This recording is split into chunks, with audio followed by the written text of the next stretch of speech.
चंद्रयान-3 22 दिन के सफर के बाद आज शाम करीब 7:15 बजे चांद की ऑर्बिट में दाखिल हो गया। 14 जुलाई को ये जमीन से लॉन्च हुआ था।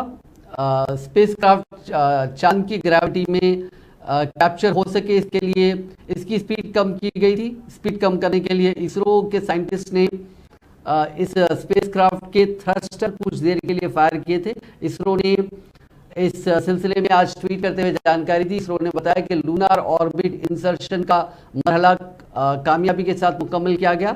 अब चंद्रयान-3 चांद की ऑर्बिट में पहुंच चुका है। इसका अगला मरहला 6 अगस्त रात 11 बजे फिर से आएगा। ये कहा जा रहा है कि अभी तक इसरो ने जो मून लैंडिंग प्लान की थी वो अपने प्लान के मुताबिक चल रही है। अगर सब कुछ ठीक ठाक चलता रहा तो 10 अगस्त को चंद्रयान-3 चांद पर उतर सकता है।